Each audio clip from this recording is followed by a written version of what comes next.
escritor danés. Inscrita en el romanticismo, su obra comprende diversos libros de poemas, novelas y piezas para el teatro. Sin embargo, Hans Christian Andersen debe su celebridad a las magníficas colecciones de cuentos de hadas que publicó entre 1835 y 1872. Son creaciones suyas relatos como El patito feo, La sirenita, El soldadito de plomo, El sastrecillo valiente o La reina de las nieves, tan divulgados y conocidos que a veces son tenidos por cuentos tradicionales anónimos. Por su poderosa inventiva y la equilibrada sencillez de su estilo y de su técnica narrativa, Andersen es el primer gran clásico de la literatura infantil. El más famoso de los escritores románticos daneses fue un hombre de origen humilde y formación esencialmente autodidacta, en quien influyeron poderosamente las lecturas de Goethe, Schiller y de Hoffmann. Tuvo una primera niñez bastante serena entre un padre zapatero, soñador inquieto y librepensador, y una madre más vieja que su marido, supersticiosa y activa, siempre dispuesta a mimar a su hijo. Tal equilibrio quedó alterado con la muerte del padre, 1816, a quien el espejismo de la guerra napoleónica había alejado de la familia, y el segundo matrimonio de la madre. En 1819, a los 14 años, Hans Christian Andersen viajó a Copenhague en busca de fortuna. En vano esperó llegar a ser cantante, actor o por lo menos bailarín, ni tampoco fueron más afortunadas sus primeras tentativas poéticas. La crisis que vivía el reino de Dinamarca a raíz de las duras condiciones del Tratado de Paz de Kiel y su escasa formación intelectual obstaculizaron seriamente su propósito. Sin embargo, con la ayuda de personas adineradas, especialmente del director teatral Jonas Collin, que medió para que se le concediese una beca, logró cursar estudios regulares, y en 1828 obtuvo el título de bachiller. Un año antes se había dado a conocer con su poema El niño moribundo, que reflejaba el tono romántico de los grandes poetas de la época, en especial los alemanes. En esta misma línea se desarrollaron su producción poética y sus epigramas, en los que prevalecía la exaltación sentimental y patriótica. En 1830, durante un viaje, pasó la experiencia de su primer amor, desdichado como los dos que siguieron, por Luisa Collin, la hija de su protector, y por la soprano Jenny Lind, el famoso ruiseñor del norte.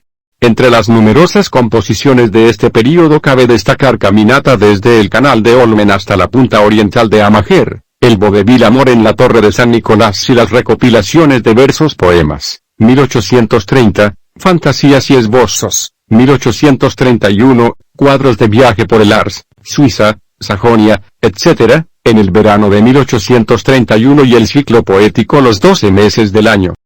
El escaso éxito de sus obras teatrales y su insaciable curiosidad lo impulsaron a viajar por Europa.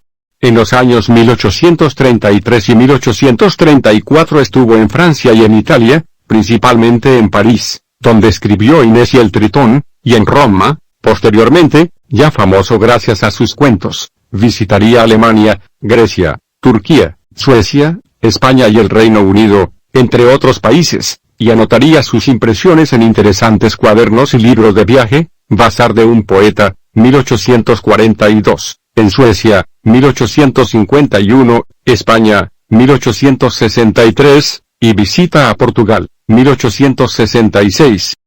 El escaso éxito de sus obras teatrales y su insaciable curiosidad lo impulsaron a viajar por Europa.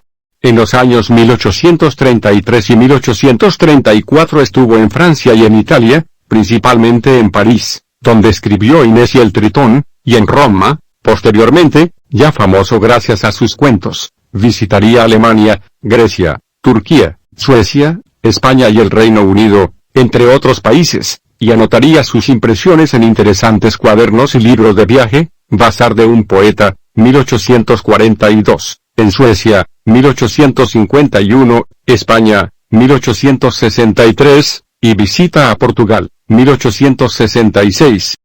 Durante una estancia en el Reino Unido, Andersen había entablado amistad con Charles Dickens, cuyo poderoso realismo, al parecer, fue uno de los factores que le ayudaron a encontrar el equilibrio entre realidad y fantasía, en un estilo que hallaría su más lograda expresión en una larga serie de cuentos. Al regreso de su primer viaje a Italia, que tuvo la virtud de estimular su fértil imaginación, Andersen preparó y publicó cuentos para contar a los niños. Eventyr, fortalte for veo con /rn, 1835, primero de sus famosísimos libros de cuentos infantiles. Nuevas colecciones suyas verían la luz en años sucesivos, 1843, 1847, 1852. La última de ellas fue Nuevos Cuentos e Historias, Nye Eventyr Historier, 1858-1872.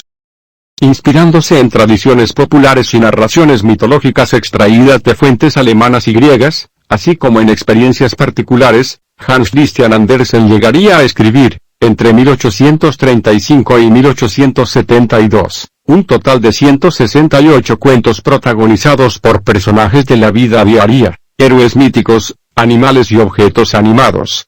Parte de ellos son cuentos populares que el autor había oído contar en su infancia en Odense y que reproduce con tonos sencillos de gusto popular y, al mismo tiempo, estilísticamente refinados. Por ejemplo, El Eslabón, El Pequeño y el Gran Klaus, Los Cisnes Silvestres o El Porquero. Otros, como Ole Lukoge y La Colina de los Elfos, están tomados de leyendas, y algunos, como El Vestido Nuevo del Emperador, proceden de fuentes literarias. Con todo, la mayor parte de las historias son pura invención de Andersen, hecho en que el danés se aparta de la línea de autores que reelaboraron cuentos tradicionales, como el francés Charles Perrault en el siglo XVII, o se limitaron a transcribirlos y compilarlos buscando preservar su pureza y espontaneidad originales, como los hermanos Grimm. Andersen reveló una poderosa fantasía al convertir incluso a seres inanimados en protagonistas de sus narraciones, como ocurre en El Soldadito de Plomo, El Molino de Viento, El Farol Viejo o El Collar. Animales y también plantas son personajes habituales, el ruiseñor, el sapo, el patito feo, la mariposa, la margarita, el abeto o el último sueño de la vieja encina, sin que falten por ello los protagonistas humanos, como en Pulgarcita o el sastrecillo valiente. La maestría y la sencillez expositiva logradas por Andersen en sus cuentos no solo contribuyeron a su rápida popularización, sino que consagraron a su autor como uno de los grandes genios de la literatura universal. Dirigidas en principio al público infantil, aunque admiten sin duda la lectura a otros niveles, las narraciones de Andersen se desarrollan en un escenario donde la fantasía forma parte natural de la realidad y las peripecias del mundo se reflejan en historias que, no exentas de un peculiar sentido del humor, tratan de los sentimientos y el espíritu humanos. Valiéndose de elementos fabulosos o reales y autobiográficos, como en el cuento El Patito Feo, el escritor danés identificó sus personajes con valores, vicios y virtudes para describir la eterna lucha entre el bien y el mal y dar fe del imperio de la justicia, de la supremacía del amor sobre el odio y de la persuasión sobre la fuerza. En sus relatos, los personajes más desvalidos se someten pacientemente a su destino hasta que el cielo, en forma de héroe, hada madrina u otro ser fabuloso, acude en su ayuda y premia su virtud.